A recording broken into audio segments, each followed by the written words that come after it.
It can't be an accident that the pill became available for distribution after 1960, and the women's movement begins to take shape as early as 1963 with the publication of The Feminine Mystique.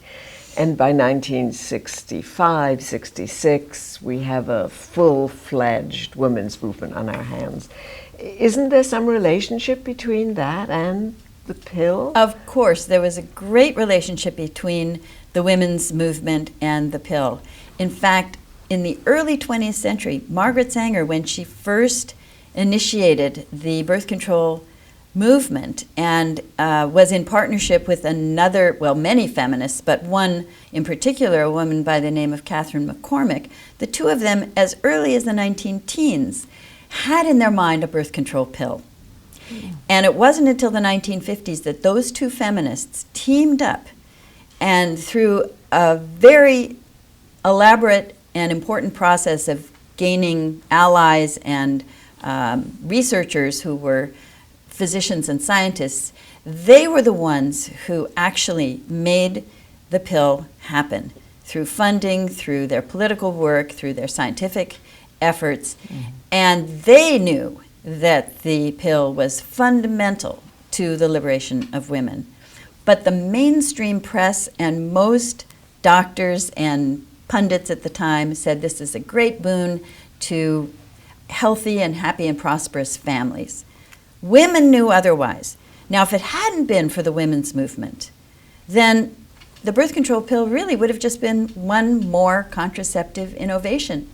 Convenient, worthy, effective, but it wouldn't have really changed anything. What happened was that the pill coincided with the second wave of feminism, and that made all the difference in the world. Why? Because for the first time, women now who are beginning to force open doors that have been closed to them in the past, doors to careers and jobs and work of all different kinds in the public arena, now they knew that they could take those jobs, they could pursue those careers and be able to control their fertility so that they wouldn't by accident get pregnant and then have to give up their jobs. And that was huge.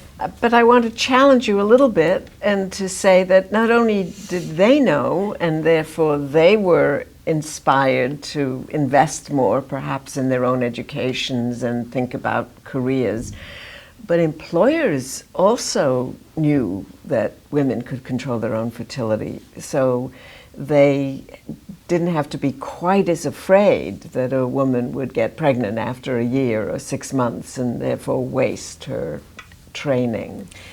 Yes, it's certainly true that employers now knew that women could control their fertility.